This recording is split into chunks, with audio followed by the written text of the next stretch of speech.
Diga conmigo, hay poder. Diga conmigo, hay poder. Hay poder. Aleluya. Usando sus palmas.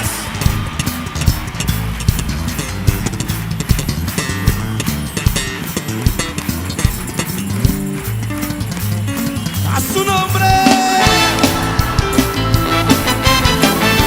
Oh, santo es el Señor. Cántelo conmigo. Nombre poderoso, nombre de victoria, nombre de guerra para su pueblo. Nombre poderoso, nombre de victoria, nombre de guerra para su pueblo. Hay poder en el nombre de Cristo. Hay poder en el nombre de Cristo. Hay poder en el nombre de Cristo.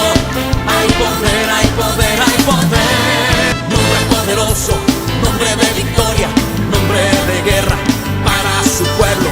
Nombre poderoso, nombre de victoria, nombre de guerra para su pueblo. Hay poder en el nombre de Cristo. Libro de Daniel, capítulo 2. Libro de Daniel, capítulo 2, verso 17. Así como está de pie, vamos a darle lectura a este hermoso pasaje bíblico. Dice la escritura, ¿recuerda usted la historia donde habla, narrando Daniel? Dice la palabra de Dios que Nabucodonosor, rey de Babilonia, en ese tiempo tuvo un sueño que le perturbó su espíritu, y después de que él se sintió perturbado, dice la escritura que él despertó y mandó a llamar a todos los adivinos, astrólogos, mandó a llamar a toda la gente sabia según él de aquel tiempo, llámese agoreros, adivinos, sortílegos, hechiceros, para que le revelaran su sueño, a fin de que este mismo sueño que él había tenido también lo interpretaran. Sin embargo, ninguno de ellos pudo. Pero vamos al verso 17, dice la escritura: luego se fue Daniel a su casa e hizo saber lo que había a Ananías, Misael y Azarías, sus compañeros, para que pidiesen misericordias del Dios del cielo sobre este misterio. Diga conmigo, sobre este misterio, a fin de que Daniel y sus compañeros no perecieren con los otros sabios de Babilonia. Vaya conmigo al verso 27, dice la palabra de Dios: Daniel respondió delante del rey diciendo: el misterio que el rey demanda, ni sabios, ni astrólogos, ni magos, ni adivinos lo pueden revelar al rey. Pero hay un Dios en los cielos. Diga conmigo, hay un Dios en los cielos.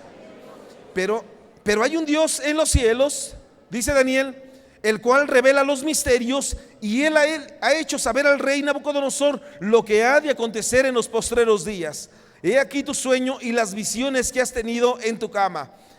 Y entonces comienza a revelarle sus sueños. Verso 29: estabas tú, rey, en tu cama, te vinieron pensamientos por saber lo que había de ser en lo por venir, y en lo que revela a los misterios te mostró lo que ha de ser. Y a mí me ha sido revelado este misterio, no porque en mí haya sabiduría más sabiduría que en todos los vivientes, sino para que se dé a conocer al rey la interpretación, y para que entiendas los pensamientos de tu corazón. Por favor, tome su lugar. La palabra de Dios es clara, nos muestra qué es aquello que el Señor quiere para sus hijos. Déjeme darle como una pequeña introducción al tema acerca de lo que en aquel tiempo se vivía. La palabra de Dios nos muestra cómo en ese tiempo vivían algunas situaciones en las cuales el rey caldeo llamado Nabucodonosor había salido, había conquistado a este pueblo de Dios, que había sido llevado, por supuesto, cautivo a esta tierra de mentirosos. Y si yo les digo mi sueño, ustedes me van a decir cualquier cosa con tal de dilatar la ocasión, con tal de aplazarlo para que yo no los mate, porque había salido un edicto en el cual si ellos no podían revelar el sueño, supuestamente siendo los sabios, los astrólogos, aquellos que podían predecir el futuro, ¿cómo es posible que no pudieran interpretar ese sueño? Sin embargo, ellos no pudieron hacerlo, y entonces el edicto iba a llegar a su culminación mediante la sentencia de muerte para ellos. Por obvias razones, en ese tiempo escuchó Daniel, y por supuesto que él era de los hombres sabios que había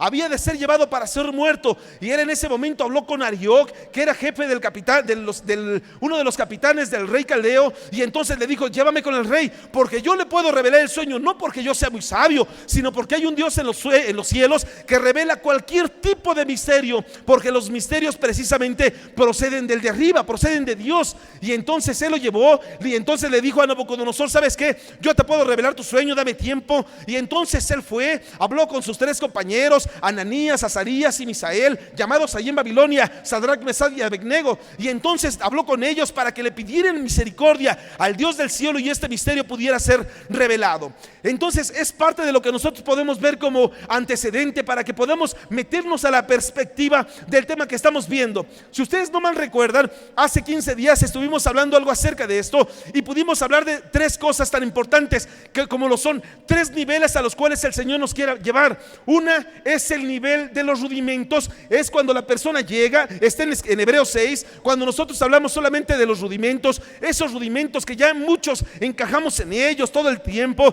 y entonces de la fe en el Señor, todo el tiempo hablar del bautismo, todo el tiempo hablar de la imposición de manos, todo el tiempo hablar del arrepentimiento de obras muertas, todo el tiempo hablar de llevar a la perfección, sí, pero estamos en el nivel del atrio. Sin embargo, cuando el Señor nos quiere llevar al siguiente nivel, este nivel es el nivel del lugar santo, al cual el Señor nos muestra los misterios. Cuando nosotros vemos que el Señor no solamente quiere llevarnos al lugar santo, sino que quiere que su pueblo dentro de este tabernáculo pase, solamente el atrio sea un punto de paso para que el pueblo atraviese y sea llevado al lugar santísimo. No solamente se tiene que quedar en el atrio, no solamente se tiene que quedar en el lugar santo, sino que tiene que llegar a este lugar santísimo, pasando por obvias razones, por los rudimentos, atravesando por la etapa de los misterios, hasta ser llevado al lugar donde se encuentran los secretos que son revelados solamente a aquellos que buscan a Dios con todo su corazón. ¿Cuántos dicen amén? Y entonces solamente como remembranza podemos ver, Jesús había dicho, cuando narraba aquellas parábolas, él había dicho: a vosotros os es dado a conocer los misterios, pero a los otros por parábolas les he hablado. ¿Para qué? Para que viendo no vean. Y entonces podemos ver aquí nuevamente, solamente recordando Hebreos 6:1, cuando dice: por tanto, dejando ya los rudimentos de la doctrina de Cristo, vamos adelante a la perfección, no echando otra vez el fundamento de arrepentimiento de obras muertas, la fe en Dios, la imposición de manos y lo demás. El segundo nivel que podemos allí encontrar, el nivel del lugar santo, el nivel de los misterios, en 1 Corintios 4 verso 1, cuando dice: así pues, ténganos los hombres por servidores de Cristo y administradores de los misterios de Dios. ¿Qué es lo que somos tú y yo? Somos administradores. Levanta tu mano conmigo y di: yo soy un administrador de los misterios de Dios. Y entonces te convierte a ti en un administrador. ¿Por qué? Porque ya no solamente atravesaste este lugar del atrio, sino has pasado ya al siguiente nivel, que es el nivel del lugar santo, en el cual se encuentran los misterios. Y por supuesto que nos vamos perfilando para llegar al tercer nivel, el nivel del lugar santísimo, en el cual se encuentran los secretos. Deuteronomio 29:29 dice la palabra de Dios: las cosas secretas pertenecen a Jehová, mas las reveladas son para nosotros y para nuestros hijos. ¿Para qué? Para que cumplamos todas las palabras de esta ley. Entonces vamos perfilándonos hacia el área del lugar santísimo, en el cual se encuentran los secretos. Ahora, si nosotros regresamos ya para entrar aquí de lleno al tema y avanzarle, si nosotros estamos en esta etapa del atrio, solamente todo el tiempo vamos a estar hablando de los rudimentos, pero usted y yo necesitamos avanzar al siguiente nivel, meternos al lugar santo, para decir, no porque aquello lo olvidemos, no, sino que sea solamente parte del proceso al cual el Señor nos quiere atravesar, y entonces llegar al siguiente nivel. Y entonces, si el Señor había dicho: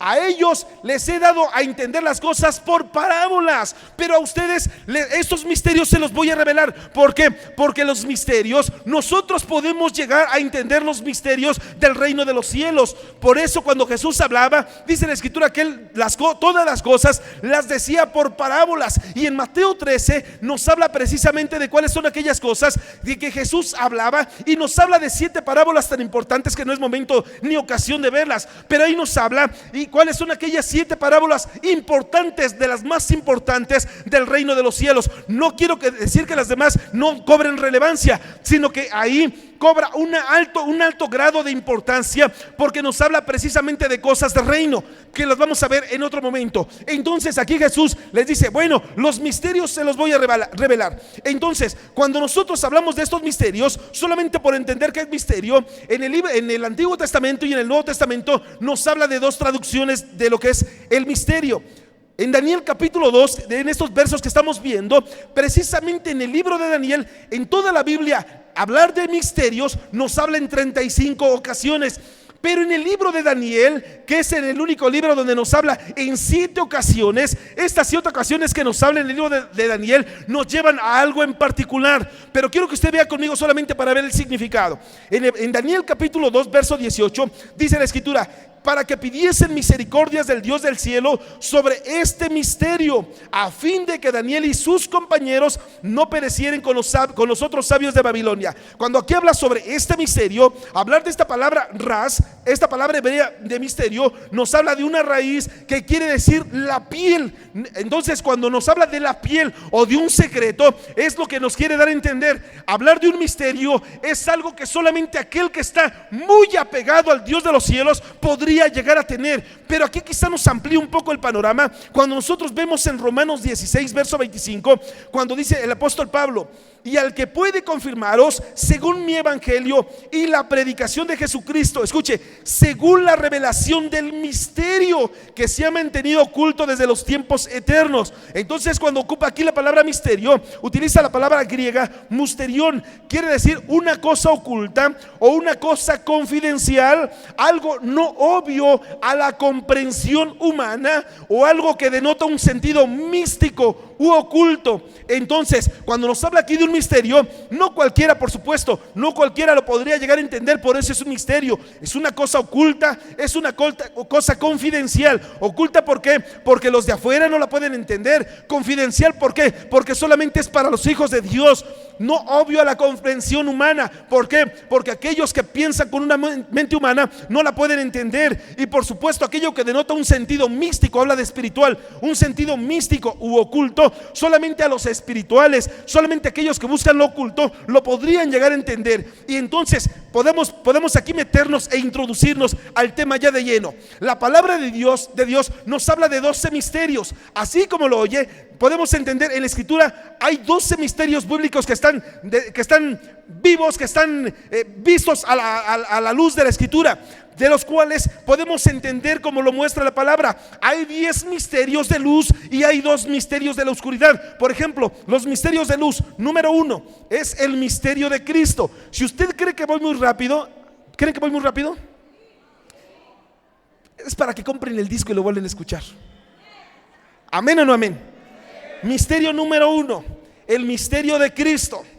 Podemos verlo, ahorita vamos a ver, todos ellos vamos a entrar con detenimiento, a ver si nos da tiempo de verlos todos. Número 2, el misterio del endurecimiento parcial de Israel.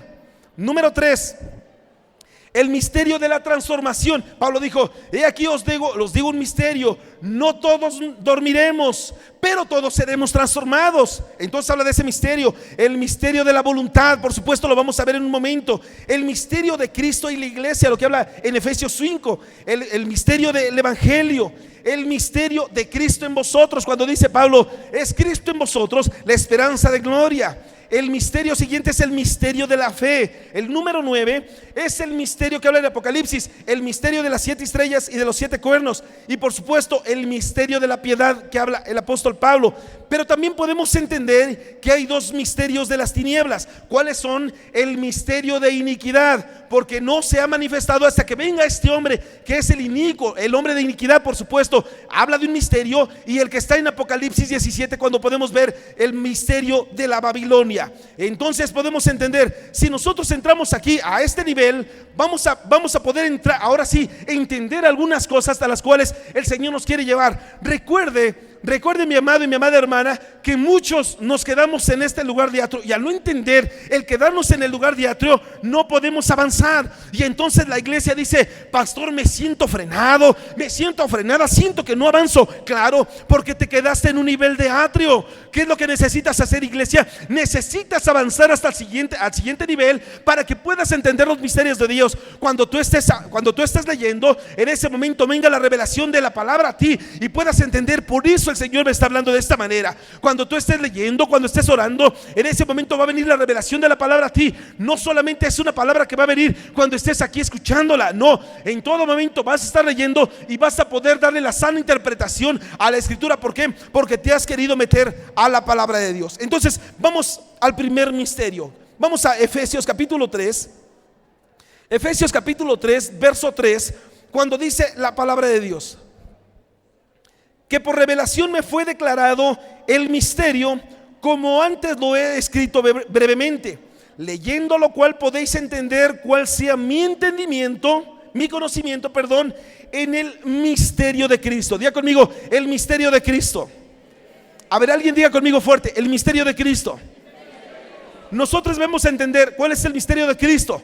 Cuando podemos ver nosotros a la luz de la palabra, podemos ver 4 facetas que se mueven en los evangelios: la faceta de Mateo, la de Marcos, la de Lucas y la de Juan. Y cada uno de ellos habla de una perspectiva.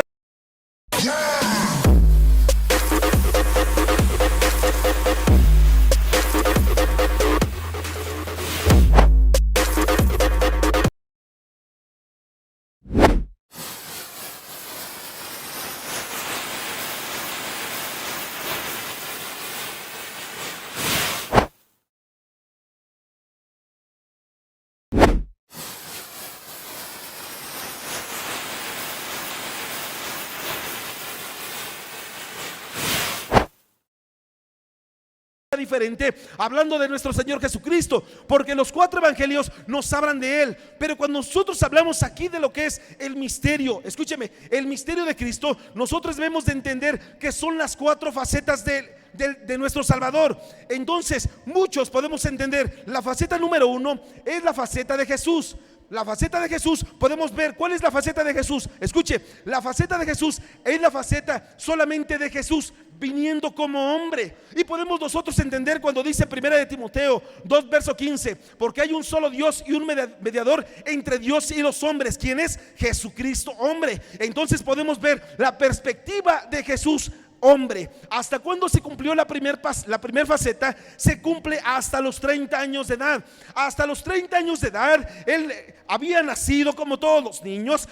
Hermano, le habían cambiado los pañales, perdóneme la expresión. Él había comido, quizá había hecho travesuras. Estaba en una faceta de hombre. Aunque muchos se han atrevido sin ninguna justificación teológica ni bíblica a decir cualquier cantidad de cosas acerca de Jesús, y que de los 12 a los 30 años se fue, y a los 20 se casó en Egipto porque no sé qué, y que su mujer era María Magdalena, la que les habían sacado 7 demonios. Que el Señor reprenda al diablo, porque el libro de Isaías capítulo 53 nos habla de que él no tendría linaje después de él, que tuvo hijos, que tuvo descendencia. Y entonces cualquier cantidad de cosas que se imagina la gente, esto no sucedió así. Pastores que yo vi allá, que una película, que el código Da Vinci, que no sé qué, y que muestra y que no sé, hermano, esta es una película que hizo un señor después de 1500 años que Jesús había venido. Si hubiese hecho algo de manera profética que antecediera quizás su época,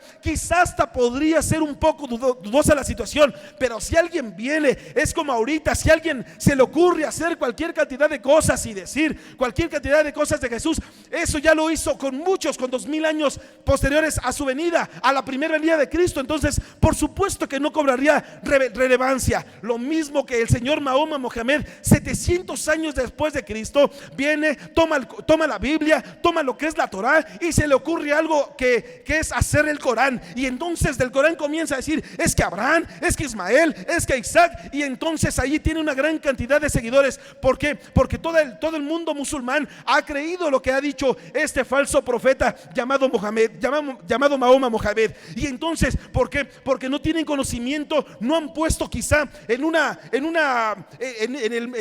la cuestión cronológica. Jesús vino hace 2000 años y este hombre vino hace 1300 años, en el siglo 7 después de Cristo. Entonces cualquier cosa que pudiera llegar a decir es ya en este momento no creíble. Falta credibilidad de todo lo que puedan llegar a decir. La primera faceta de Jesús es la etapa de hombre hasta los 30 años. Siguiente faceta es la de Cristo Jesús. Ahora sí, ya viene. ¿En qué momento se cumple la de Cristo Jesús? Esta etapa se cumple una vez que Él comienza su ministerio. Lucas capítulo 2 dice la escritura: y era Jesús de la edad como de 30 años según se creía, hijo de José. Y entonces comienza Jesús su ministerio después de los 30 años. Aquí ya comienza la segunda faceta. Ya no comienza como la primera etapa, un hombre común. Aquí ya comienza en la etapa de predicador. Una vez que le dijeron a Jesús: ¿qué crees? Juan ha muerto. Dice la escritura que a partir de ahí comenzó a predicar acerca del reino. Viene la etapa de predicador, la siguiente faceta. La tercera faceta del misterio de Cristo es la faceta de Jesucristo. Ya viene aquí la etapa del sufrimiento. Ya viene para que se cumpliera todo lo que estaba escrito acerca de Él en Isaías 53, en los Salmos, porque David también profetizó acerca de Jesús. Y por supuesto que la palabra que se había hablado acerca del Salvador en el libro de Isaías viniera a cobrar sentido después de que él comenzara ya su etapa de predicador, y por supuesto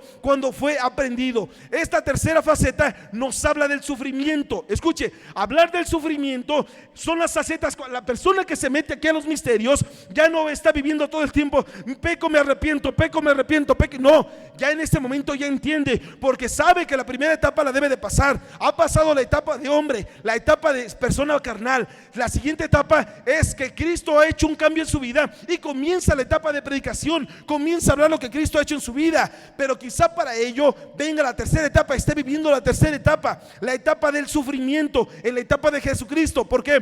Porque Jesús vino como cordero inmolado. Toda persona que comienza a predicar, quizá en este momento haya quien le diga: de hoy en adelante olvídate que tienes padre, olvídate que tienes esposa, esposo, porque si eres, aleluya, no quiero nada contigo. Entonces quizá venga a esta tercera etapa de sufrimiento. Y la cuarta faceta es la etapa de glorificación. Ahora sí ya es como Salvador divino. Escúcheme, porque todos aquellos que se meten a los misterios, que han pasado esta etapa de los primeros rudimientos del atrio, ahora ya estando en esta etapa, sabe, hermano, que si sufriste con Cristo, ciertamente reinarás con Cristo. Si moriste por Él, vivirás por Él también, aleluya. Porque todo lo que tú en este momento estás haciendo para hacer quedar bien al Cristo de la gloria, ciertamente va a haber un tiempo en el cual el Señor te va a beneficiar, el Señor te va a pagar con favores todo lo que has hecho por causa de su nombre. Alguien diga que amén. Segundo misterio, vámonos rápidamente. Efesios capítulo 1 verso 9. Dice la escritura: de un fuerte amén cuando lo tenga. Ahí era primera de Timoteo 2:5.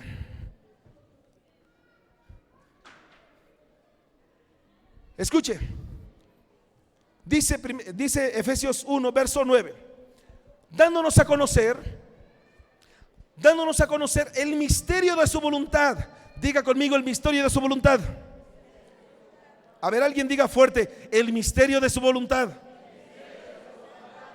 Según su beneplácito, el cual se había propuesto en sí mismo de reunir todas las cosas en Cristo, en la dispensación del cumplimiento de los tiempos, así las que están en los cielos como las que están en la tierra. ¿Cuál es el misterio de su voluntad? De reunir, diga conmigo, verso 10, de reunir, a ver, diga conmigo, de reunir todas las cosas en Cristo. Escuche, todas las cosas. Aquí nos habla, el misterio de su voluntad es el misterio de la unidad. Está hablando de la unidad. Pero cuando nosotros hablamos de lo que es la voluntad de Dios, escuche, hablar de la voluntad, esta palabra griega, telema con H intermedia, quiere decir el propósito de Dios para bendecir, o lo que Dios desea. Entonces, cuando nos habla del misterio de su voluntad, es el misterio de hacer lo que Dios desea. Es el misterio de que Dios cumpla el propósito de bendecir. ¿Cuántos dicen amén? Esto se cumple bajo tres facetas. Diga conmigo, tres facetas. Este misterio de su voluntad se cumple bajo tres facetas.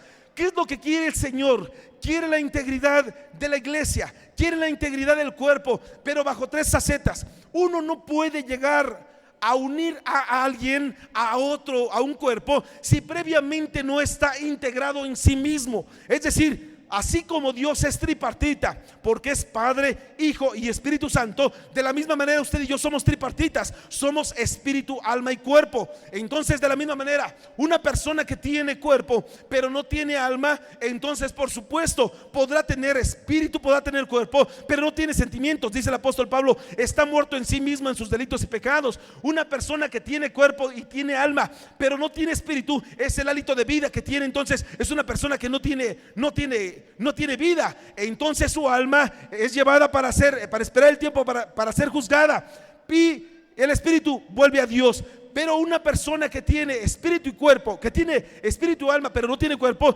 entonces vendría a ser como un ente, vendría a ser como un fantasma, y hemos hablado algo acerca de esto. Entonces por supuesto que no podría ser una entidad. Cuando nosotros hablamos de la integridad, escuche, Dios ha tratado de reunir una y otra vez al hombre en un solo ser, para que unido así pueda unirse a un pueblo. Si Dios busca la integridad en su espíritu, en su alma y su cuerpo, usted va a poder entender, se va a poder meter como un solo cuerpo, va a poder ser parte del cuerpo de Cristo. Si usted tiene un alma y esa alma está integrada al alma de la gente, entonces ahora sí se va a cumplir lo de Pablo: sean todos de un mismo sentir. Y por supuesto, si usted tiene un espíritu junto con los demás, entonces es porque su espíritu está ligado al espíritu de Dios y vamos a ser un solo cuerpo. ¿Cuántos dicen amén? Escuche, vamos a ver la voluntad de Dios en el espíritu. Salmo capítulo 90, verso 1. Dice la palabra de Dios aquí, cuando está orando Moisés, está diciendo lo siguiente. Dice la escritura: Señor, tú nos has sido refugio de generación en generación. Antes que naciesen los montes y formases la tierra y el mundo, desde el siglo y hasta el siglo, tú eres Dios. Escuche, comienza diciendo: tú nos has sido refugio de generación en generación. El refugio para el hombre, escuche, es hablar de refugio en el espíritu. Una persona podría llegar a decir: yo encuentro mi refugio. Corporalmente una persona podría encontrar su refugio en cualquier lado. En el alma una persona se podría refugiar, a lo mejor no de la manera más correcta, pero la gente se refugia en el vino, se refugia en las mujeres, en la droga, yo qué sé. Pero cuando una persona encuentra el refugio en el espíritu, por obvias razones en el alma y en el cuerpo, está refugiándose en Dios. ¿Qué es lo que busca Dios? Busca la integridad del hombre en el espíritu. Escúcheme, ¿cuál es la voluntad en el alma? ¿Por qué Dios quiere tratar en el alma? En Juan capítulo 6, en el verso 40, dice, hablando el apóstol Juan acerca de lo que Jesús dijo: y esta es la voluntad del que me ha enviado, que todo aquel que ve al Hijo, el que cree en él, tenga vida eterna, y yo le resucitaré en el día postrero. Escúcheme, ¿por qué nos habla del alma? Una persona podría llegar a entender: si va a resucitar nuestro cuerpo, sí, pero el cuerpo ¿a dónde va a ser llevado? El espíritu, recuerda que dice el libro de Eclesiastés capítulo 12 y capítulo 3 también nos habla, dice: ¿quién no conoce que el espíritu del animal va a la tierra y que el espíritu del hombre va a Dios que lo tomó? ¿Si lo ha leído o no lo ha leído? Eclesiastés. Alguien diga gloria a Dios. Dice la palabra de Dios: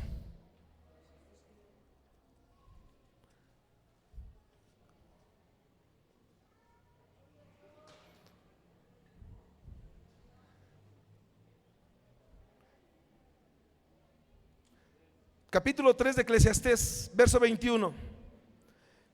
Verso 20: todo va a un mismo lugar, todo es hecho del polvo y todo volverá al mismo polvo, hablando del cuerpo. Verso 21: ¿quién sabe que el espíritu de los hijos del hombre sube arriba y que el espíritu de un animal desciende abajo en la tierra? Entonces, por supuesto, el espíritu vuelve al hombre, vuelve a Dios que lo dio. El mismo capítulo 12 del libro de Eclesiastés dice la escritura en el verso 7: y el polvo vuelve a la tierra como era, y el espíritu vuelva a Dios que lo dio. ¿Quién? ¿A dónde va el espíritu? El espíritu va a Dios, que es el que lo dio una vez que el hombre es retirado de la tierra. Y hablando del área del cuerpo, en 1 de Corintios capítulo 15, en el verso 38, dice la palabra de Dios: Pero Dios le da el cuerpo como Él quiso y a cada semilla su propio cuerpo.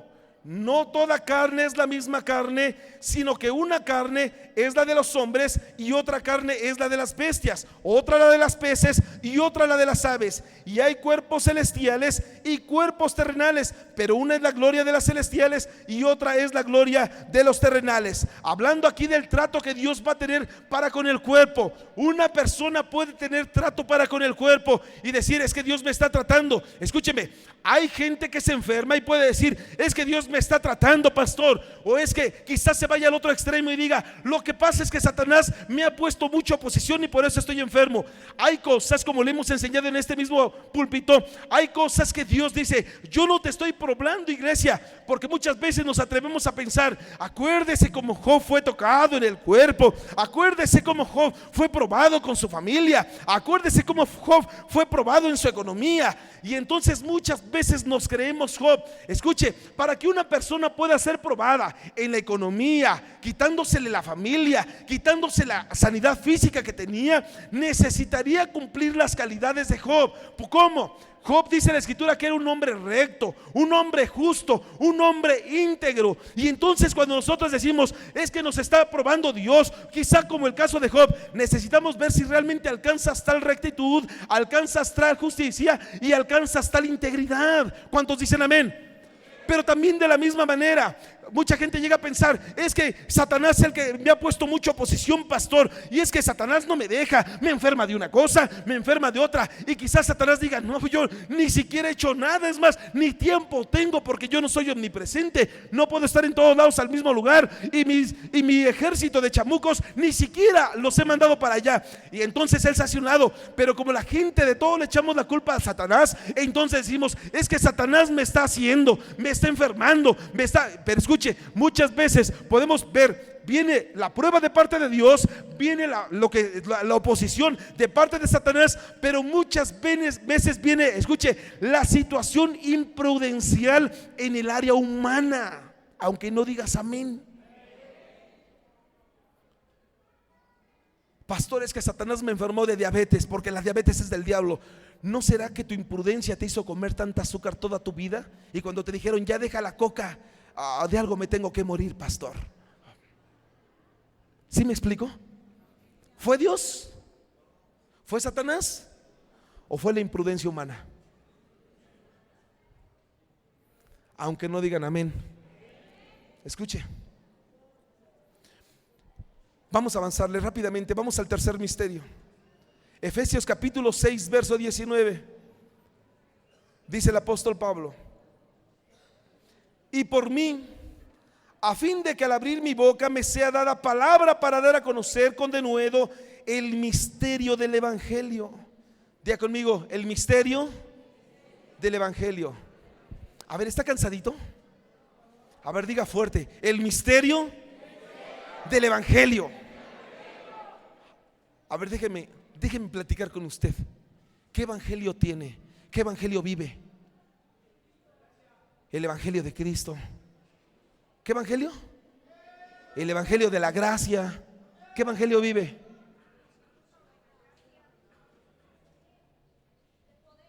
El evangelio de poder es el evangelio de Pablo. ¿Qué otro evangelio? El evangelio de la salvación, lo que predicó Jesús. ¿Qué evangelio vive? Porque dice Pablo: a fin de dar a conocer el misterio del evangelio. Quiero que usted escuche. Dice: el misterio del evangelio o el misterio de los evangelios. Y todo lo que usted acaba de decir, todo está en la Biblia. Entonces, ¿debe de vivir un evangelio o debe de vivir varios? Vea, ahorita me contesta. Vamos a ver, para ver cuál es el evangelio que vive la gente. Vaya conmigo para ver el misterio del evangelio. Número 1, Primera de Tesalonicenses capítulo 3, verso 2. Dice la palabra de Dios: evangelio como tal quiere decir buenas noticias, o quiere decir un premio. Hablando de la palabra evangelión, esa palabra griega. Primera de Tesalonicenses capítulo 3, verso 2, dice la escritura: Y enviamos a Timoteo, nuestro hermano, servidor de Dios y colaborador nuestro, escúcheme, en el Evangelio de Cristo. Diga conmigo: el Evangelio de Cristo. En el Evangelio de Cristo, para confirmaros y exhortarnos respecto a vuestra fe. Escuche, hablar del Evangelio de Cristo, ¿de qué nos habla? Hablar del Evangelio de Cristo nos habla de un evangelio del nuevo nacimiento. Diga conmigo: de nuevo nacimiento. ¿Qué es lo que Jesús vino a hacer? Vino Nicodemo una vez de noche, dice la Escritura, y que le dijo: Rabí, sabemos que has venido de Dios, porque nadie hubiera hecho las obras que tú haces si no hubiese venido de Dios. Nicodemo, de cierto te digo que el que no naciere de nuevo no puede entrar en el reino de los cielos. De inmediatamente le habló de nuevo nacimiento. ¿Cuál es el Evangelio de Cristo? Es el Evangelio del nuevo nacimiento. Diga conmigo: del nuevo nacimiento. Pero entonces, ¿cuál es el evangelio que vive la gente? Cuando una persona solamente habla de nuevo nacimiento, entonces atravesó el umbral del tabernáculo y se quedó aquí, y entonces está en el altar de bronce, está en el lavacro, es decir, solamente recibió a Cristo y solamente está aquí en esta etapa de bautismo. Yo ya recibí, hermano, pásate al siguiente nivel. ¿Para qué? Yo vivo el evangelio de Cristo. Hermano, avanza al siguiente nivel, al lugar santo. Yo ya recibí a Cristo, yo me voy un día con el Señor Jesús. Sí, pero estás en esta etapa de atrio. ¿Por qué? Porque solamente te has quedado en esa etapa de evangelio de Cristo. ¿Cuántos dicen amén?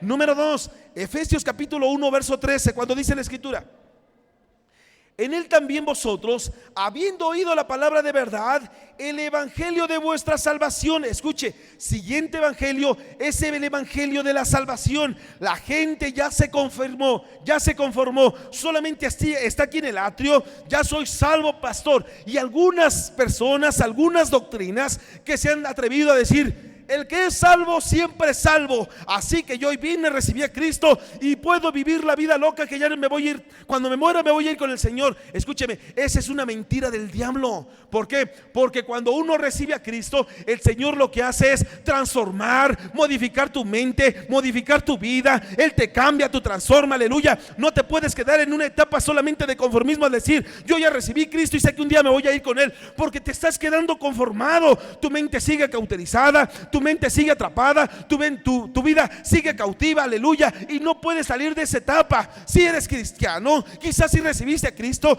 pero toda tu vida vas a vivir oprimido, en tristeza, en depresión, vas a vivir sin glorias, aleluya, vas a vivir en derrota, porque cuando alguien tiene a Cristo, vive, aleluya, vive en victoria, vive en sanidad, vive en gozo, vive en la libertad de Cristo, aleluya. No se puede quedar en aquella etapa. Pero mucha gente dice: es que yo vivo, sí, vivo el evangelio de la salvación. Se quedó confirmado. Por eso usted me va a decir ahorita: vive, ¿qué clase de evangelio vive? Cuando nos habla acerca del evangelio, nos habla de un solo evangelio, no nos habla de varios evangelios. ¿Qué quiere decir? Que el evangelio, diga conmigo, el evangelio es integral. Alguien déle una ofrenda de palmas a Jesús.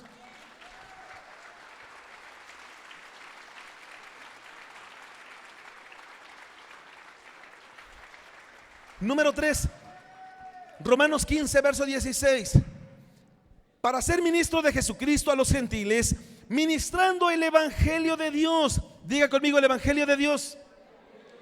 ¿De qué nos habla el evangelio de Dios? Nos habla aquí el evangelio del Padre, es decir, un evangelio de paternidad. ¿Qué es lo que hace la gente? Si es malo, no es malo, qué bueno. Recuerde, pero debe de ser de manera integral. ¿Qué es lo que hace la gente? Papito, dame. Papito, vengo aquí para que me des. Papito, vengo para que me bendigas. Papito, vengo para esto. Solamente vive un evangelio de paternidad. Solamente quiere tener papá para pedirle, aunque no digan amén.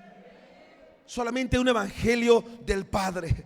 Dame, dame, dame, dame. Y los compromisos de hijo, no hay compromisos de hijo. Está como el de Lucas 15: Padre, dame la parte de la herencia que me corresponde. Está bien, ahí está tu parte, hijo, aunque no diga amén. Número que sigue, Mateo capítulo 4 verso 23: y recorrió Jesús toda Galilea, enseñando en las sinagogas de ellos y predicando el evangelio del reino. Diga conmigo: evangelio del reino. ¿De qué nos habla el evangelio del reino? Solo prosperidad. Solo prosperidad. Y entonces pasa la gente al frente. Entonces yo veo que te va a ir bien. Yo veo que esto, yo veo que ello. Hermano, ¿es mentira? No es mentira. Dios bendice. ¿Cuántos dicen amén? Escuche, pero su vida no crea cambios. Aunque no digan amén. No crean cambios, porque solamente viven un evangelio de reino, un evangelio de bendición, un evangelio de prosperidad. No es malo, pero debe de ser integral. ¿Cuántos dicen amén? Diga conmigo, el evangelio, dígalo fuerte, el evangelio es integral. No puede todo el tiempo estar la persona, Dios me va a bendecir, me va a bendecir, me va a prosperar. Y cuando la gente ni es bendecida y ni es prosperada, viene un evangelio de frustración. Y dicen, no que Dios me va a bendecir, no que Dios me va a prosperar. O no existe Dios, o no sé qué pasa. Entonces, ¿es la culpa de Dios? ¿O es la culpa de que imparte la palabra? ¿Sabe por qué? Es problema del que está impartiendo la palabra. Porque si yo digo, siempre te va a bendecir, te va a bendecir, te va a bendecir, entonces la gente no crea cambios en su vida. Y siempre espera ser bendecida, prosperada, prosperada, prosperada. Y cuando le dicen cambia, no, no cambio. Yo espero que Dios me bendiga. Solamente hablan de evangelio de reino. ¿Es malo? No, pero debe de ser integral. Siguiente evangelio, 2 de Timoteo 2 verso 8. Acuérdate de Jesucristo, dijo Pablo, del linaje de David, resucitado de los muertos, conforme a mi evangelio. ¿Quién está hablando? Está hablando Pablo. Y Pablo dice aquí, conforme a mi evangelio. ¿Cuál era el evangelio de Pablo? Era un evangelio de poder. Él decía, yo no he venido aquí con vana palabrería, sino he venido con palabra de poder. Él hablaba de un evangelio de poder. Llévenle este paño al enfermo y con este paño va a sanar la gente. Hermano, la gente sanaba. Pero solamente muchos viven un evangelio de poder. ¿Es malo? No es malo. Y muchos, el poder de Dios te levanta, y el poder de resurrección, y el poder de sanidad, y el poder de esto. Y entonces la gente cree solamente un evangelio de poder, pero su vida sigue siendo exactamente la misma. Aunque no digan amén. Habían 10 leprosos. Jesús quizá en ese momento, digo quizá en ese momento les predicó un evangelio de poder. Y llegaron quizá los 10 leprosos, se sentaron ahí en primera fila. Y después de haberse sentado en primera fila los leprosos, se sentaron todos en primera fila. Y después de estar todos sentados ahí, dijo, ¿quién me quiere recibir como Salvador? Y entonces los 10 leprosos levantaron la mano, pasaron al frente. Y entonces en ese momento quizá llegaron, Señor, si tú me sanas, Señor. Jesús les enseñó un evangelio de poder. Pero ¿sabe cuál fue el problema? Que se fueron los leprosos y solamente uno regresó a darle gracias a Dios. Solamente uno regresó, Señor, me sanaste. Y los otros 9 ni se acordaron. ¿Qué es más importante para Jesús? ¿Sanar o salvar? ¿Por qué la gente cuando va ofrece cosas que Dios no le ha mandado? Y llega la gente al hospital y le dice, tú crees en Jesús y verás que Jesús te va a salvar. La pregunta es, ¿el Señor les mandó a que dijeran eso? Porque si no la gente dice, no me salvó, no salvó a mi familiar, es un mentiroso, se murió. Escuche, ¿falló Dios o el hombre? El hombre habló de manera incorrecta. Ese es el problema. Llegó una mujer y dijo, si tan solo tocar el borde de su manto, ¿seré? ¿Seré qué? No, ella dijo, si tan solo tocar el borde de su manto, seré sana. Y Jesús cuando llegó, toda la multitud lo oprimía, y entonces ella llegó, le tocó el borde de su manto. Él dijo, alguien me ha tocado. Dijeron, Señor, todos te venimos apretujando aquí, todos te hemos tocado. No, alguien me tocó para sanidad, porque he sentido que he desprendido virtud de mí. Y cuando vio, la mujer le dijo, Señor, yo fui la que te toqué. Mujer, ¿te ha? Mujer, ¿tu fe te ha? ¿Qué le dijo? Tu fe te ha salvado. Pero la mujer dijo: seré sana, si tan solo tocar el borde de su manto, seré sana. Buscaba sanidad. Y Jesús le dijo: tu fe te ha salvado. ¿Jesús qué le dio? Salvación. ¿Qué es más importante para Jesús? ¿La salvación o la sanidad? ¿Por qué? ¿Por qué no toda la gente sana? ¿Por qué? ¿Por qué no todos sanan?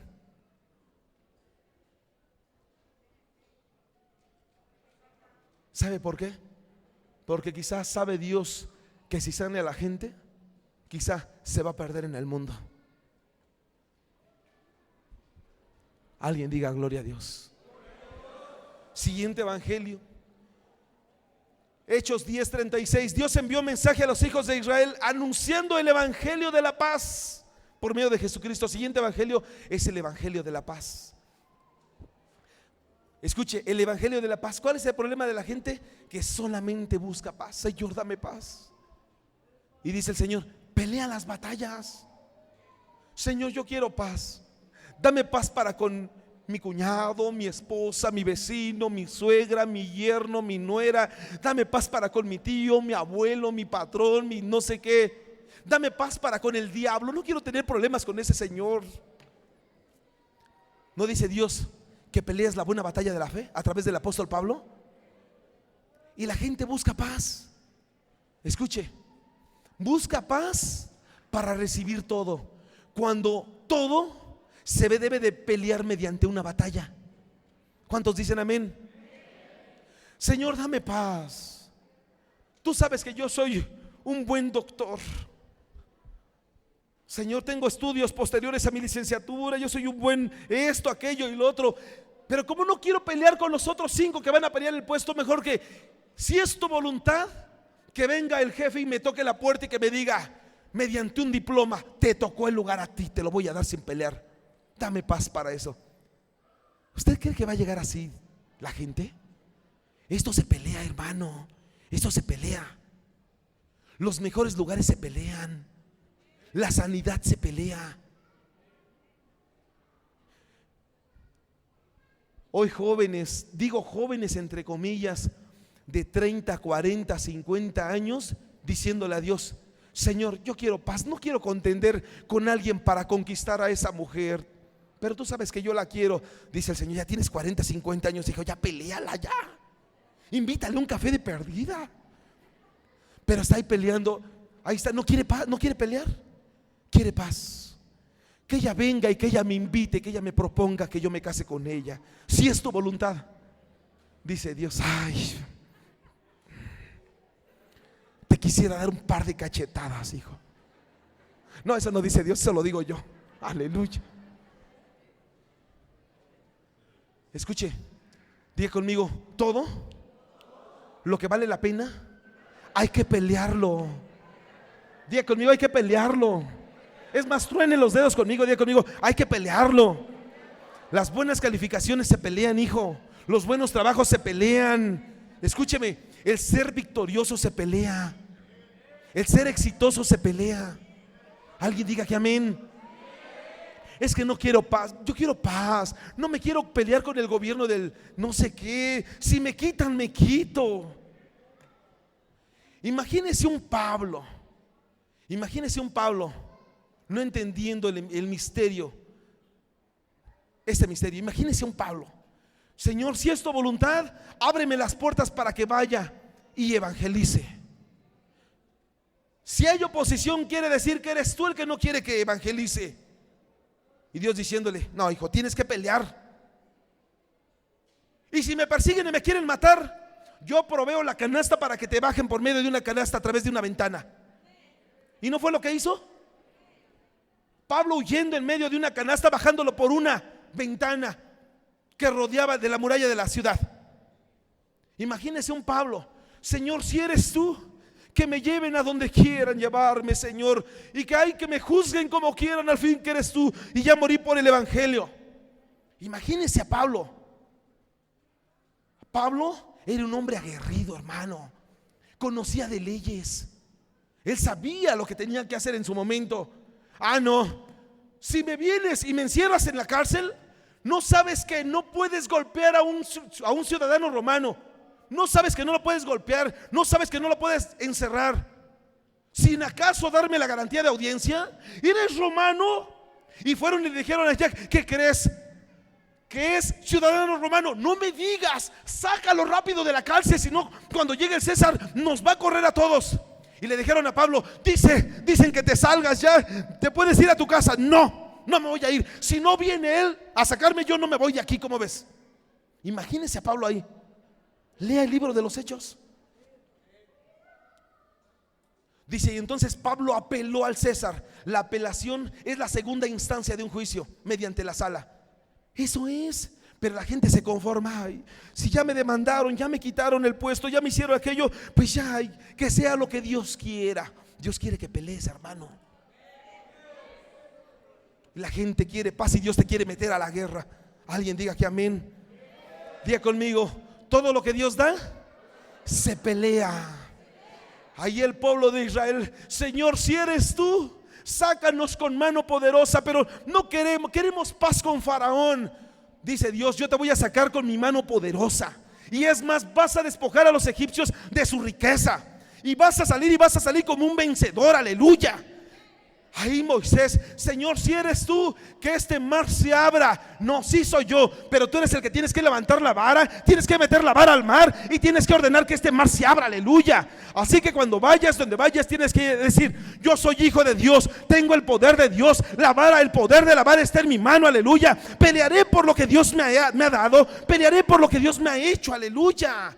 No te puedes conformar, iglesia. No puedes vivir mediocre, no puedes vivir derrotada. Tienes que pelear por lo que Dios te ha dado. Alguien diga que amén. Alguien déle una ofrenda de palmas a Cristo Jesús. Aleluya.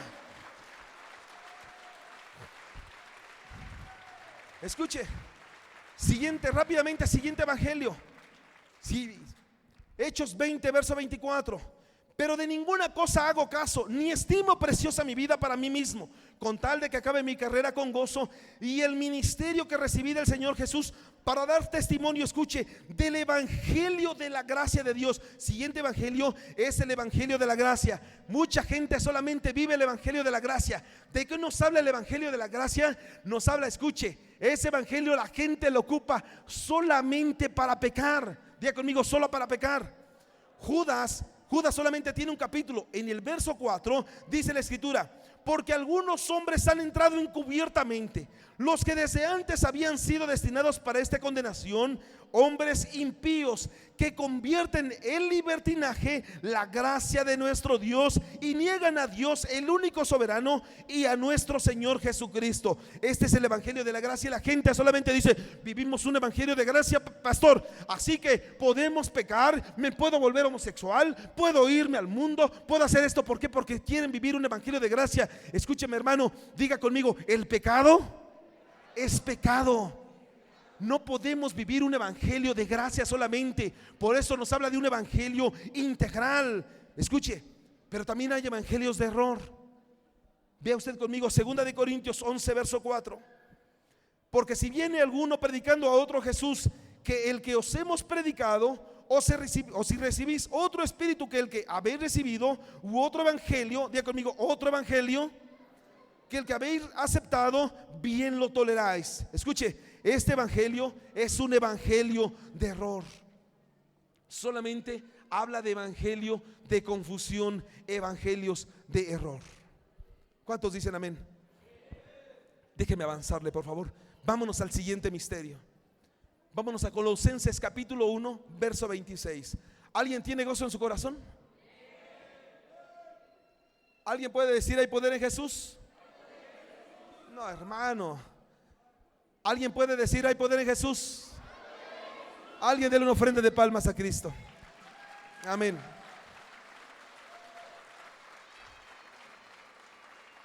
Escuche, dice la escritura, Colosenses 1, verso 26: el misterio que había estado oculto desde los siglos y edades, pero que ahora ha sido manifestado a sus santos, a quienes Dios quiso dar a conocer las riquezas de la gloria de este misterio entre los gentiles.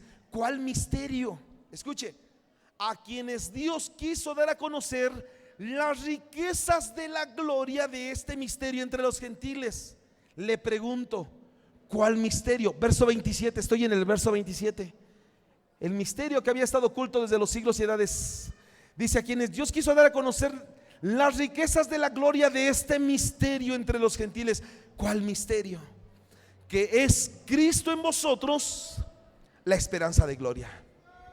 Diga conmigo: el misterio de Cristo en vosotros, que somos la esperanza de gloria.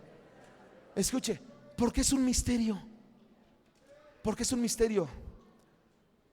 Quiero que usted ponga atención. No es lo mismo decir que yo estoy en Cristo a que Cristo está en mí. ¿Sí escuchó? No es lo mismo decir que yo estoy en Cristo a que Cristo está en mí. Yo puedo tratar de estar en Cristo, pero quizá Cristo no está en mí.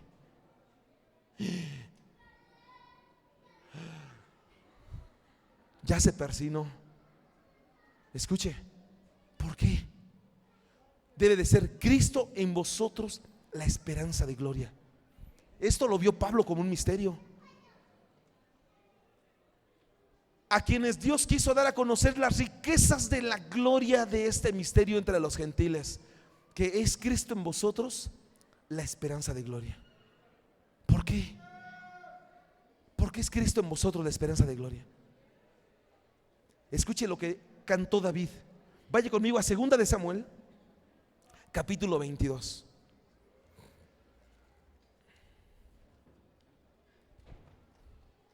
Diga conmigo: una esperanza es tiempo futuro. Una esperanza no es presente. Una esperanza es futuro. ¿Amén o no amén? La esperanza, hablar de una esperanza, está hablando de un tiempo futuro. Pero escuche lo que cantó David. 2 de Samuel, capítulo 22. Vámonos al verso 7. Cantando David decía: en mi angustia invoqué a Jehová y clamé a mi Dios. Él oyó mi voz desde su templo, y mi clamor llegó a sus oídos. La tierra fue conmovida y tembló. Escuche: y se conmovieron los cimientos de los cielos, se estremecieron porque se indignó él. Humo subió de su nariz y de su boca fuego consumidor. Carbones fueron por él encendidos. Escuche, verso 10. E inclinó los cielos y descendió. ¿Cómo descendía Dios? Dice: había tinieblas debajo de sus pies, y cabalgó sobre un querubín y voló sobre las alas del viento. Pero dice aquí en el verso 11: y cabalgó sobre un querubín.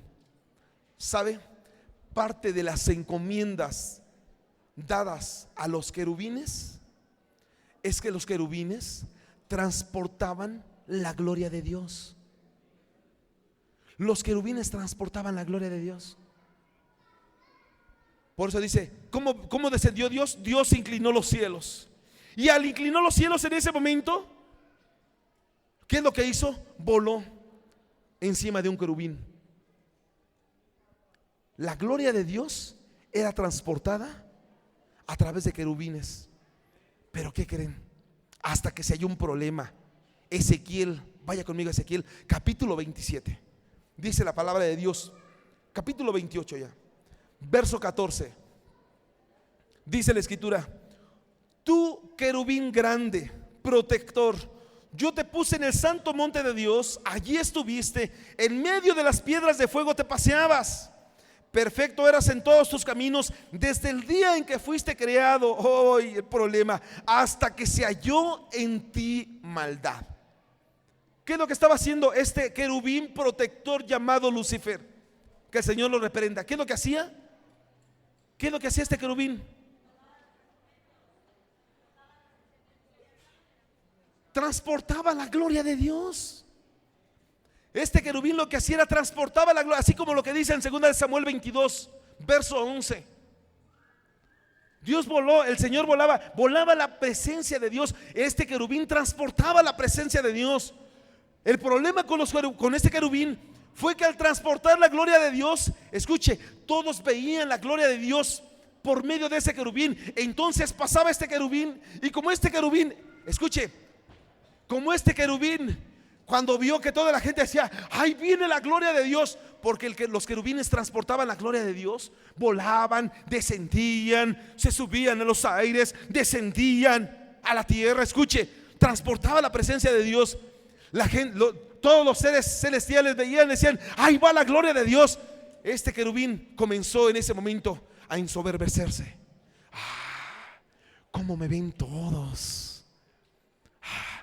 Soy yo seguramente, porque soy un querubín grande, protector, perfecto. Pero no sabía que lo que todos veían era que la gloria de Dios era transportada a través de él. No sé si me explico. La gloria de Dios transportaba a él. Por ejemplo, vaya conmigo a Mateo. Mateo capítulo 21. Ya, gracias. Mateo capítulo 21, dice la escritura. Escuche, verso 1. Cuando se acercaron a Jerusalén y vinieron a Betfagé, al monte de los olivos, Jesús envió 2 discípulos, diciéndoles: id a la aldea que está enfrente de vosotros, y luego hallaréis una asna atada y un pollino con ella, desatadla y traédmelos. Escuche, cuando habla Pablo acerca de lo que es este misterio, para poder ver que este misterio se cumpliera en nosotros, que es Cristo en nosotros la esperanza de gloria, es que la gloria que dejó de transportar el querubín, o la gloria que en aquel tiempo transportaban los querubines, que dejaron de transportar, ahora tú y yo como hijos de Dios, por medio y a través de la persona de Jesucristo, tú y yo transportáramos la gloria de Dios. Por eso cuando la gente te ve a ti como cristiano, te dice: oye, eres diferente, oye, es que me transmites paz, oye, es que cuando platico contigo me das gozo, oye, es que cuando platico contigo veo las cosas de otra manera. Claro, porque la presencia de Dios es transportada a través de tu persona. Escuche, por eso Jesús dijo: les voy a poner un claro ejemplo. Y cuando dice, estamos leyendo aquí en el libro de Mateo capítulo 21, y diciéndoles: id a la aldea que está enfrente, frente a vosotros, y luego hallaréis una asna atada y un pollino con ella, desatadla y traédmelos. Y si a alguien os dijere algo, decid: el Señor los necesita, y luego los enviará. Todo esto aconteció para que se cumpliese lo dicho por el profeta, cuando dijo: decid a la hija de Sión: he aquí tu rey viene a ti, manso y sentado sobre una asna, sobre un pollino. ¿Qué es lo que iba a hacer este pollino? ¿Qué es lo que iba a hacer? Iba a transportar ¿a quién? Iba a transportar la gloria de Dios nuevamente. ¿Sí me explicó? Jesús, que le estaba diciendo: les voy a enseñar, ustedes tienen que adquirir una calidad de pollino, porque los pollinos pueden transportar la gloria de Dios. Por eso Él me puede transportar. Señor, te traemos uno de segunda mano. No, necesita ser un pollino que nunca haya sido montado, uno nuevecito. ¿Amén o no amén? Escuche: decida la hija de Sión: he aquí tu rey viene a ti, manso y sentado sobre una asna, sobre un pollino, hijo de animal de carga. Escúcheme, los pollinos son hijos de las asnas. Ahorita vamos a ver eso. Y los discípulos fueron, hicieron como Jesús les mandó, y trajeron el asna y el pollino, y pusieron sobre ellos sus mantos, y él se sentó encima. Y la multitud, que era muy numerosa, tendía sus mantos en el camino, y otros cortaban ramas de los árboles y les tendían en el camino. Escúcheme, allí iba el pollino llevaba cargando, llevaba sobre sí, ¿qué llevaba? Llevaba la gloria de Dios, llevaba a Jesús mismo, llevaba la gloria de Dios. Y la gente decía: ahí van las palmas, aplaudámosle. Escúcheme, pero ¿sabe qué hacía el pollino? El pollino agachaba la cabeza, decía: yo sí quiero ser un buen portador, porque yo sé que Cristo será en mí la esperanza de gloria, porque estoy preparado para llevar la presencia de Dios. Imagínese un pollino arrogante: me están aplaudiendo a mí, no viendo a quién llevaban transportando. Me están aplaudiendo. Por eso la gente se le sube. Cuando nosotros mismos levantamos al hombre, nosotros mismos, no conociendo lo que hacemos, decimos: el pastor internacional. Ay, Dios mío, el pastor internacional es Jesús, el que ha sanado. Escuche una vez, que Dios me perdone, Una vez escuché a alguien que dijo: el único que no ha perdido una batalla contra el cáncer. Dije: Jesús. Y anunciaron a un pastor X. Dije: que Dios nos perdone. Por eso estamos en contra de todo eso. Los ministerios no se pueden personalizar. No son ministerios Eduardo Espejel, son ministerios Hay Poder en Jesús. Aleluya. Imagínense al pollino. Escuche, ¿qué necesita una persona para adquirir esta categoría? Para poder transportar la gloria de Dios. Escuche, dice que era un pollino. ¿Qué representa el pollino? El pollino representa inocencia y pureza. Son 7 cosas. Dice que estaba junto a una asna. Diga conmigo: necesita sujeción. Escuche, un pollino necesita sujeción. Estaba junto a la asna. Él veía a la asna y decía: aquí estás conmigo, aquí estoy contigo.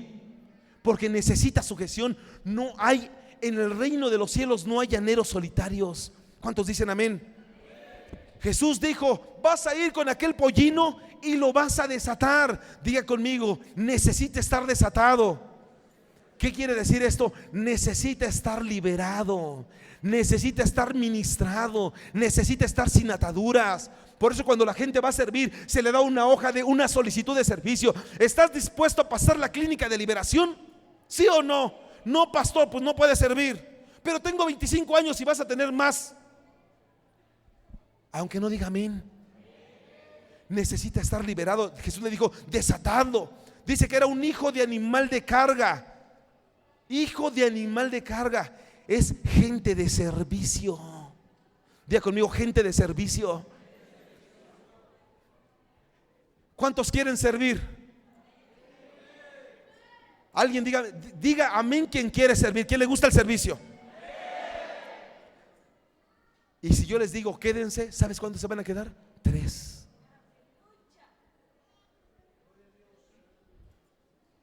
Yo me pregunto: ¿estará listo para ser alguien que pueda transportar la gloria de Dios? Si no quiere servir, es hijo de animal de carga. ¿Está listo para el servicio? Ay, pastor, es que me van a quitar 15 minutos más. Cuando la gente viene y dice: pastor, ¿me puedo congregar aquí? Si Dios lo trajo, quédese. Si no, ¿para qué nos viene a quitar el tiempo? Si Dios nos lo trajo, hermano, váyase. Pero si Dios lo trajo, sirva. Aunque no diga amén. ¿Está enojado? A ver, denle una ofrenda de palmas a Jesús.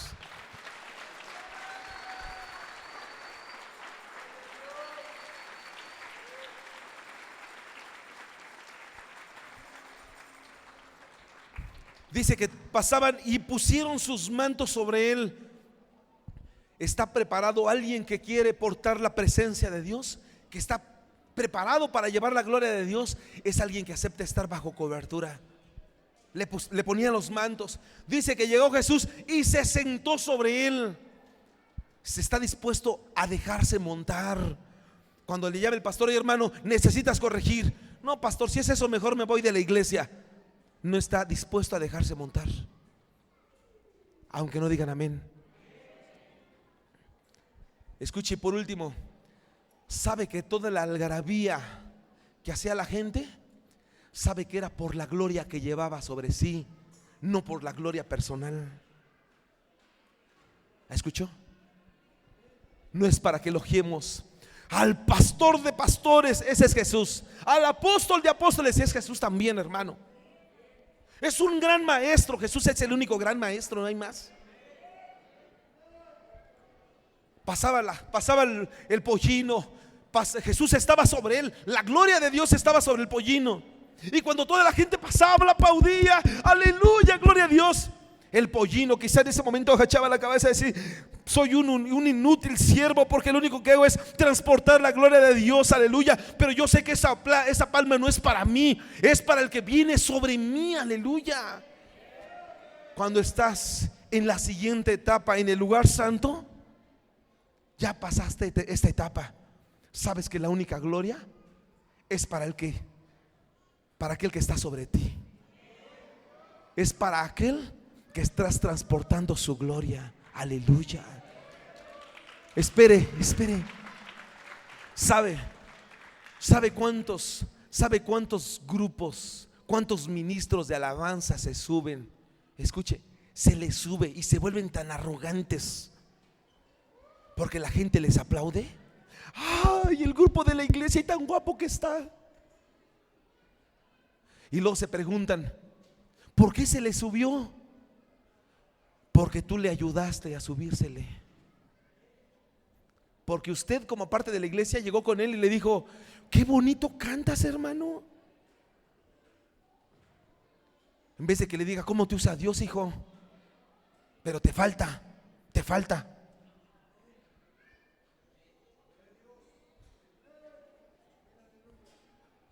Y las danzarinas, que muchas veces hasta parece un baile erótico, porque parece que quieren conquistar, sin saber que su danza es para Dios.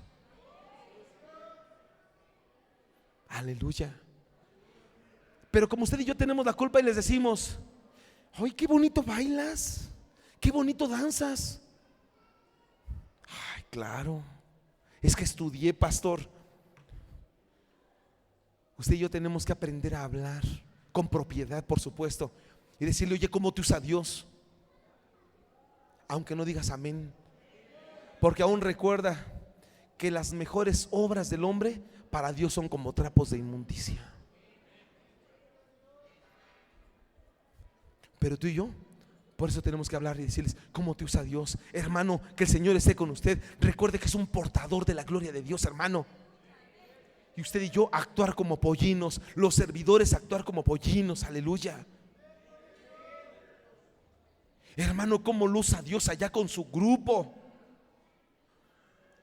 No es: hermano, qué bueno eres para organizar, qué bueno eres para hacer, qué bueno es. No, que el Señor reprenda al diablo, aunque no diga amén.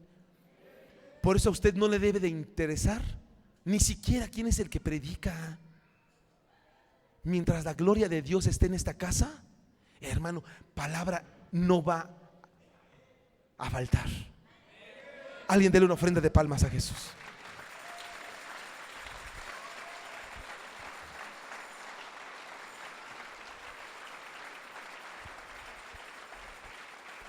Por eso dijo Pablo acerca de ese misterio: es Cristo en vosotros la esperanza de gloria. El proceso lleva 4 cosas. Número 1, Gálatas 4, verso 19: hijitos míos, por quienes vuelvo a sufrir dolores de parto hasta que Cristo sea formado en vosotros. Escuche, decía Pablo así: llevo en este momento, estoy sufriendo dolores de parto. ¿Hasta cuándo? Hasta que Cristo sea formado en vosotros. ¿Qué es lo que necesita una persona para que Cristo sea formado en usted, o para que sea usted un portador de la gloria de Dios? Escuche, necesita usted dejarse cuidar por el pastor. Jesús es el pastor de pastores, pero pone pastores en las congregaciones. La gente no puede andar sola y decir: es que yo solamente tengo un pastor. Hermano, usted está rechazando la cobertura, la paternidad ministerial que Dios ha puesto. Número 2, Primera de Pedro 1:11: escudriñando qué persona y qué tiempo indicaba el Espíritu de Cristo que estaba en ellos, el cual anunciaba de antemano los sufrimientos de Cristo y las glorias que vendrían tras ellos. ¿Quiere ser un portador de la gloria de Dios? Necesita padecer por causa de Cristo. Escuche, todos los que hicieron historia en la Biblia padecieron. Dígame quién no. Todos padecieron. ¿No padeció David? Hermano, 12 años, se cree entre 12 y 15 años de persecución, y estaba ungido como rey. Sin embargo, padeció persecución. Número 3, Hebreos 3, verso 14: porque somos hechos participantes de Cristo, con tal que retengamos firme hasta el fin nuestra confianza de al principio. Escuche, hasta el fin usted debe de permanecer firme. Diga conmigo: firme. Diga conmigo: yo no puedo vivir. Dígalo fuerte: yo no puedo vivir de las glorias pasadas. Usted no puede vivir. El mismo libro de Eclesiastés lo dice: aquellos que viven todavía de los que pasó en un tiempo, de lo que ocurrió en un tiempo pasado. Usted no puede vivir, ay, cómo me iba antes, pastores, que en otro tiempo cómo estabas. Tienes que aprender a vivir este tiempo con lo que Dios te ha dado, pero debes de estar firme. Número 4, Gálatas 2, verso 20. Con Cristo estoy juntamente crucificado.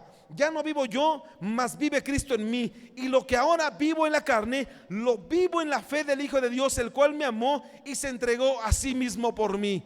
Número que sigue, morir a la carne.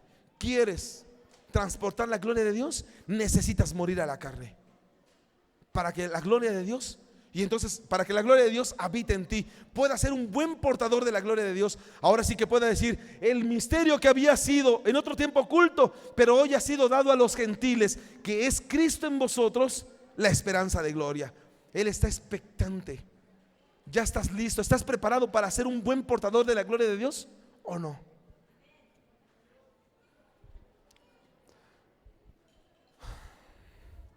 ¿Me da 3 minutos nada más para terminar este punto? Le dije cuando iniciamos este misterio, no es lo mismo decir que usted está en Cristo a que Cristo está en usted. ¿Cómo saber que Cristo está en usted? Juan lo mencionó bajo 7 perspectivas. Siempre el yo soy de Jesús. Número 1, Juan 6, verso 35. Jesús dijo: yo soy el pan de vida. El que viene a mí nunca tendrá hambre, y el que en mí cree no tendrá sed jamás.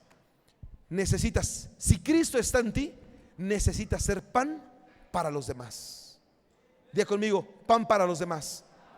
Escuche, llegaron con Jesús, llegaron los apóstoles, estaba la gente, 5,000 personas le habían seguido, y le dijeron a Jesús: Señor, despide a la multitud ya para que se vaya a sus casas a comer, porque nosotros no tenemos que darle. Jesús, ¿qué les dijo? ¿Qué les dijo? Denles de comer. Nosotros, si nada más somos tus discípulos, tú eres el gran pastor, tú eres el pan de vida, ustedes denle de comer. ¿Sabe cuál es el problema? Que la gente hoy para todo quiere llevar al pastor. Pastor, aquí le traje otro. Como si el pastor le hubiera dicho: ¿qué creen que no tengo nada de trabajo? A ver si me pueden juntar unos 20 que vengan conmigo para que los ministre. Levanta tu mano, iglesia. Si tú eres de la iglesia, levanta tu manita. ¿Estás preparado, iglesia, para orar por la gente y para darles pan a la gente que venga? ¿Estás preparado? Levanta tu mano. Padre, en el nombre de Jesús, habilita sus bocas, habilita su corazón, sus sentidos. Que todo, Señor, esté abierto para que puedan recibir palabra tuya y de la misma manera ministrarle a aquellos que tengan hambre y sed de ti. En el nombre de Jesús, amén y amén. Usted puede orar por la gente, puede darle palabra. Número 2, Juan 8, verso 12. Otra vez Jesús les habló diciendo: yo soy la luz del mundo. Escuche, siguiente: si Cristo está en ti, necesitas ser luz a los demás, no tinieblas. Necesitas ser luz. Número 3, Juan 10, verso 9. Jesús le dijo: yo soy la puerta. El que por mí entrare será salvo, y entrará, saldrá y hallará pastos. Escucha, necesitas ser la puerta para otros. Escuche, puerta de vida, puerta de bendiciones. Hemos hablado de las 7 puertas. Necesitas ser una puerta, que es un conducto para que atravieses de un lugar a otro, de un lugar de maldición a uno de bendición, de uno de maldad a uno de bien, de uno de escasez a uno de prosperidad, de uno de enfermedad a uno de sanidad. Necesitas ser ese canal para que atraviese la puerta, para que la gente atraviese a través de tu persona. Si Cristo está en ti, ¿cuántos dicen amén? Número que sigue, Juan 10, verso 14. Yo soy el buen pastor y conozco mis ovejas y las mías me conocen. Necesitas ser un buen pastor. Pastor, no tengo congregación. ¿Tienes una familia? ¿Amén o no amén? Pastor, no me he casado, estoy solo en el mundo. Búscate una célula. Se acabaron los amenes, Señor. Número que sigue, Juan 11, verso 25. Jesús les dijo: yo soy la resurrección y la vida. El que cree en mí, aunque esté muerto, vivirá. Si Cristo está en ti, necesitas darle vida a otros. Diga conmigo, necesito dar vida. Cuando la gente viene a ti, le cuentas chismes, les está dando muerte. Cuando la gente viene a ti y apaciguas el fuego, hermano, le estás dando vida. Es que ese pastor lo que me hizo, tranquilo, no te vio. Pasó junto a mí y me saludó, llevaba prisa, quería entrar al baño, se tomó un litro de agua. Hermano, ¿tú crees que te vio? Su hijo tampoco, estás viendo que llegó tarde, no te preocupes. El pastor te ama. Y si ese pastor malo no te ama, ahí hay uno que te ama en el cielo. ¿Qué te preocupas? Usted le está dando vida. ¿Cuántos dicen amén? Denle una ofrenda de palmas a Jesús.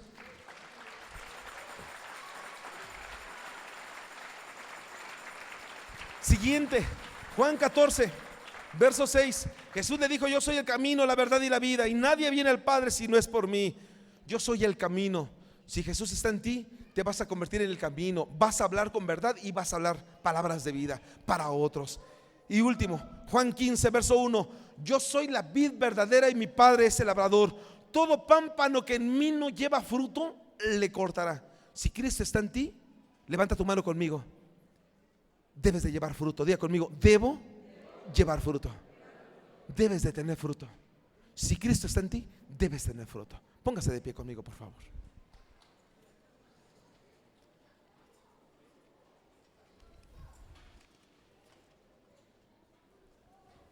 Por eso Pablo hablaba con tanta seguridad y decía: este misterio que hoy ha sido dado a los gentiles.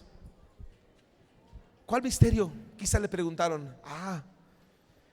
El que es Cristo en mí, la esperanza de gloria. Escúcheme, los querubines, a causa de la caída de Satanás, como lo vio en Ezequiel 28, en Isaías 14, no están preparados para llevar la gloria de Dios. Pero tú puedes ser una persona que tenga cualidades de pollino, que estés listo para llevar, para transportar la gloria de Dios. Cierra tus ojos un momento. Levanta tus manitas al cielo y di: yo quiero transportar tu gloria, Señor. Quiero que cuando yo pase, que la gente diga: wow, este sí lleva la gloria de Dios. La gloria de Dios está, se nota, la puedo sentir. No que en ese momento puedas volverte quizá como una persona arrogante, egocéntrica, y decir: claro, pues es que soy yo, es que canto muy bonito, es que yo sí junto a mi grupo. No, que el Señor reprenda al diablo y esas actitudes. Eso es porque la gloria de Dios le ha placido que, como buen pollino que eres, seas un buen elemento para transportar su presencia.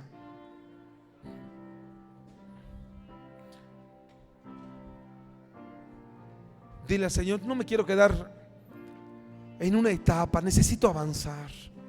Necesito avanzar, avanzar, avanzar. Necesito caminar, Señor. ¿Cuánto tiempo en el Evangelio?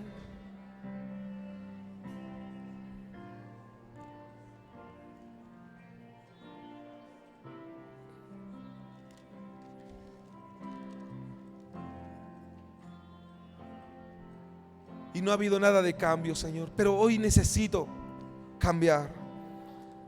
Necesito que verdaderamente se manifieste tu gloria sobre mi persona, porque estoy preparado para llevarla. Eres Señor vencedor, eres campeón ganador.